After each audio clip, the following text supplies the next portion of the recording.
കോൺഗ്രസിനെ സംബന്ധിച്ചിടത്തോളം എപ്പോഴും ഇതൊരു പ്രതിസന്ധിയാണല്ലോ. ഇപ്പോൾ കഴിഞ്ഞ പാലക്കാട് ഉപതെരഞ്ഞെടുപ്പ് തന്നെ പരിശോധിച്ചാൽ നമുക്കറിയാം, അവിടെ കോൺഗ്രസിന്റെ സൈബർ ഹാൻഡിലുകൾ കൈകാര്യം ചെയ്തിരുന്ന സരുൺ വളരെ പെട്ടെന്ന് റിബലായി മാറുന്നു. മാത്രമല്ല, ഇടതുപാളയത്തിലെ സ്ഥാനാർത്ഥിയായി മാറുന്നു. അങ്ങനെയൊക്കെ ഉണ്ടാകുന്ന സാഹചര്യം അത് രാഷ്ട്രീയത്തിൽ പുതുമയുള്ള ഒന്നുമല്ല. ഇപ്പോഴിതാ റിബലുകളെ പറഞ്ഞു മനസ്സിലാക്കി ബോധ്യപ്പെടുത്തി പിന്തിരിപ്പിക്കുക, അതാണ് പാർട്ടി ചെയ്യാൻ പോകുന്നത് എന്നുള്ളതാണ്. അത് എത്രത്തോളം വിജയം കാണുമെന്നാണ് താങ്കളുടെ നിരീക്ഷണം? വരാൻ പോകുന്ന തദ്ദേശ തെരഞ്ഞെടുപ്പിൽ കൊച്ചിയെ സംബന്ധിച്ച് വലിയ ആത്മവിശ്വാസത്തിൽ തന്നെയാണ് കോൺഗ്രസ്. കാരണം കോൺഗ്രസിന്റെ ഉരുക്കു കോട്ടയാണ് എല്ലാ കാലത്തും കൊച്ചി നഗരം എന്ന് പറയുന്നത്. പലപ്പോഴും പല കാരണങ്ങൾ കൊണ്ട്, കഴിഞ്ഞ ഒന്നോ രണ്ടോ ചെറിയ കാരണങ്ങൾ കൊണ്ട് ചെറിയ ഭൂരിപക്ഷത്തിനാണ് അത് സീറ്റ് പിടിക്കാൻ കഴിഞ്ഞത്. 30 വർഷക്കാലം ഇടതുപക്ഷം ഭരിച്ചതിന് ശേഷം പിന്നീട് ഒരിക്കലും അവർക്ക് വ്യക്തമായി 10 വർഷക്കാലം ഭരിക്കുന്നതിനോ, കഴിഞ്ഞ തവണയാണെങ്കിലും ഈ പറഞ്ഞതുപോലെ റിബലുകളുടെ ഒരു പിന്തുണയോടുകൂടിയാണ് അവർ ഭരിച്ചത്. അല്ലാതെ വ്യക്തമായ ഒരു ഭൂരിപക്ഷത്തോടെ അല്ലായിരുന്നു. വ്യക്തമായി CPM-ന് കിട്ടിയ ഒരു മാൻഡേറ്റിന്റെ പുറത്ത് ഭരിച്ചു എന്ന് നമുക്ക് പറയാൻ കഴിയില്ല. റിബലുകൾ എന്ന് പറയുന്നത് ഒരു പുതിയ ഒരു കാര്യമൊന്നുമല്ല. എല്ലാ കാലത്തും കോൺഗ്രസ് നേതൃത്വം അത്തരത്തിലുള്ള പ്രശ്നങ്ങൾ പരിഹരിച്ചു മുമ്പോട്ട് പോകുന്നതിന് നല്ല രീതിയിലുള്ള ഇടപെടലുകൾ നടത്തിയിട്ടുണ്ട്. ചില സമയത്ത് ആ ഇടപെടൽ നടത്തിയിട്ടും അത് ഫലം കാണാതെ പോയിട്ടുണ്ട്. ഇപ്രാവശ്യവും തീർച്ചയായിട്ടും നേതൃത്വം വളരെ ശക്തമായി തന്നെ തിരിച്ചു പിടിക്കാനുള്ള വലിയ ഒരു പോരാട്ടത്തിലാണ്. അതിനകത്ത് നേതാക്കൾ മാത്രമല്ല, അണികളുമുണ്ട്. കൊച്ചി നഗരത്തിലെ മുഴുവൻ കോൺഗ്രസുകാരെന്നതിലുപരിയായി സാധാരണ ജനങ്ങളല്ലേ. കാരണം ഈ 5 വർഷക്കാലം ഈ നഗരത്തിൽ അനുഭവിച്ച നിരവധിയായ പ്രശ്നങ്ങളുണ്ട്. ഒരു തരത്തിലുള്ള വികസന പ്രവർത്തനങ്ങളും നടത്താത്ത ഒരു നഗരസഭയാണ് 5 വർഷക്കാലം ഇവിടെ ഭരിച്ചത്. ഇപ്പോൾ നേരത്തെ ഷിയാസ് സൂചിപ്പിച്ചതുപോലെ CSML എന്ന് പറയുന്ന കൊച്ചി സ്മാർട്ട് സിറ്റി എന്ന് പറയുന്ന പദ്ധതി ടോണി ചമ്മണിയുടെ കാലഘട്ടത്തിൽ തുടങ്ങുന്നു.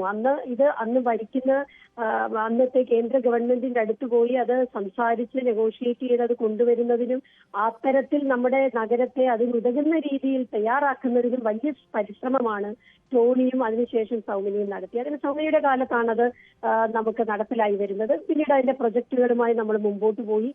എന്നാൽ ഈ കാലയളവിൽ, ഈ 5 വർഷ കാലയളവ് നോക്കിയാൽ നഗരസഭയുടേത് എന്ന് പറയാൻ ഒരു പദ്ധതി പോലുമില്ല. ആകെ ചെയ്തത് നമ്മുടെ ബ്രഹ്മപുരത്തുള്ള ഒരു പദ്ധതിയായിരുന്നു. അതാണ് വൻ അഴിമതി, കോടിക്കണക്കിന് രൂപയുടെ അഴിമതി നടത്തി വലിയ പ്രശ്നമായി അവരെ പിന്തിരിപ്പിക്കേണ്ടി വന്നു. സോണ്ട എന്ന കമ്പനിയെ പിന്തിരിപ്പിക്കേണ്ടി വന്നത്. ഇപ്പോഴും നഗരത്തിലെ മാലിന്യ സംസ്കരണത്തിന് കൃത്യമായ ഒരു ഉത്തരം പറയുവാൻ നഗരസഭയ്ക്ക് കഴിയുന്നില്ല. ഇപ്പോൾ സർക്കാർ അത് ഏറ്റെടുത്തിരിക്കുകയാണ്. സർക്കാരാണ് ഇപ്പോൾ പല കാര്യങ്ങളും ഏറ്റെടുത്തിരിക്കുന്നത്. CSML-ന്റെ പ്രവർത്തനമാണ് നഗരത്തിൽ നടക്കുന്നത്. അല്ലാതെ ഒരു വികസന പ്രവർത്തനം പറയാൻ ഇവിടെ ലൈറ്റ് ഇട്ടതായാലും റോഡ് പണിതതായാലും മറ്റുള്ള പ്രൊജക്ടുകളായാലും ഇപ്പൊ റേ പദ്ധതി പറഞ്ഞു, രാജീവ് ഗാന്ധി ആവാസ് യോജന പറഞ്ഞു, തീർച്ചയായും താങ്കൾ ഈ പറയുന്നത് പോലെ വികസനം പദ്ധതികൾ അടക്കം അല്ലെങ്കിൽ വികസന മുരടിപ്പടക്കം ഒക്കെ ചൂണ്ടിക്കാണിക്കുമ്പോഴും രാഷ്ട്രീയമായി ഈ റിബലുകൾ എന്നത് അവർ ചിലപ്പോൾ വളരെ കുറച്ച് വോട്ടുകൾ മാത്രമായിരിക്കാം പിടിക്കുന്നത്. പക്ഷേ അത് വിജയസാധ്യതയില്ലാതാക്കുന്ന സാഹചര്യം പലപ്പോഴായി സൃഷ്ടിക്കുമല്ലോ. അതുകൊണ്ട് അതാണ് നമ്മുടെ വിഷയം. അതുകൊണ്ടാണ് കേട്ടോ ഇതിലേക്ക് തന്നെ ആവർത്തിച്ച് ചോദിക്കുന്നത്. അതിലേക്ക് തന്നെ ഞാൻ പറയാം. ഈ റിബലുകൾ എന്ന് പറയുന്നത് കോൺഗ്രസിന് മാത്രമല്ല, കഴിഞ്ഞ തവണ CPM-നും റിബൽ ഉണ്ടായിരുന്നു. ഒരു CPM റിബലിന്റെയും കൂടി പിന്തുണയോടുകൂടിയാണ് കഴിഞ്ഞ തവണ അവര് ഭരിച്ചത്. അപ്പൊ റിബൽ എന്ന് പറയുന്നത് ഒരു രാഷ്ട്രീയ പ്രസ്ഥാനത്തിന്റെ മാത്രം നടക്കുന്ന ഒരു പ്രതിഭാസമൊന്നുമല്ല. CPM-നും എല്ലാ രാഷ്ട്രീയ പ്രസ്ഥാനത്തിനും റിബലുകൾ ഉണ്ടാവാറുണ്ട്. റിബലുകൾ ജയിച്ചു വന്നിട്ടുണ്ട്. അത് കൈകാര്യം പാർട്ടിയുടെ നേതൃത്വം അത് വേണ്ട രീതിയിൽ കൈകാര്യം ചെയ്യാൻ കഴിയുമെന്ന് തന്നെയാണ് എന്റെ പ്രതീക്ഷ. ശരി, ഒപ്പം അവസാനിപ്പിക്കുന്നതിന് മുമ്പ് ഇപ്പോൾ ഈ ചെറിയ മൂവ്മെന്റുകൾ, ഇപ്പോൾ കഴിഞ്ഞ തവണ V4 കൊച്ചി ഉണ്ടായിരുന്നു, ഇത്തവണ 2020 പോലെയുള്ള സംഘടനകൾ രംഗത്തേക്ക് വരുന്നുണ്ട്. ഇതൊക്കെ പലപ്പോഴും UDF-ന്റെയും കോൺഗ്രസിന്റെയും വോട്ടുകളാണ് അധികമായി ചോർത്തുന്നത് എന്ന ഒരു പൊതു നിരീക്ഷണമുണ്ടല്ലോ. അതിനെ കൂടി എങ്ങനെയാണ് ഇത്തവണ മറികടക്കുക?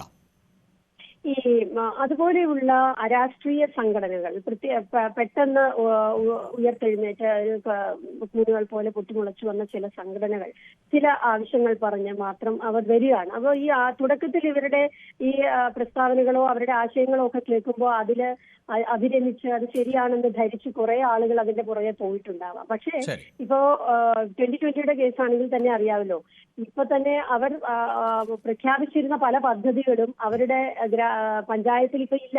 ശരി ശരി സൂപ്പർ മാർക്കറ്റുകളെല്ലാം ഇല്ലാതാക്കി. അപ്പോൾ അതൊക്കെ ഒരു വ്യാജമാണ്, അതൊന്നും ശരിയായ രീതിയിൽ നടപ്പിലാകാൻ കഴിയാത്തതാണ് എന്നുള്ള ഒരു തിരിച്ചറിവ് കൂടി ഇന്ന് ജനങ്ങൾക്കുണ്ട് എന്നുള്ളത് അത് അനുകൂലമായി വരുമെന്നാണ് ഞാൻ കരുതുന്നത്. റൈറ്റ്. എന്തായാലും വലിയ ആത്മവിശ്വാസത്തോടു കൂടിയാണ് ഈ തെരഞ്ഞെടുപ്പിനെ UDF നേരിടാൻ പോകുന്നത്. പ്രത്യേകിച്ച് കോൺഗ്രസ് അവിടെ റിബൽ ശല്യം ഉണ്ടാകുന്നുവെങ്കിൽ അവരെ പറഞ്ഞ് കാര്യങ്ങൾ മനസ്സിലാക്കി പിന്തിരിപ്പിക്കാൻ ആണ് നീക്കം. വാർത്തയുടെ വിശദാംശങ്ങൾ ആണ് ഡാനി ഇപ്പോൾ നൽകിയത്.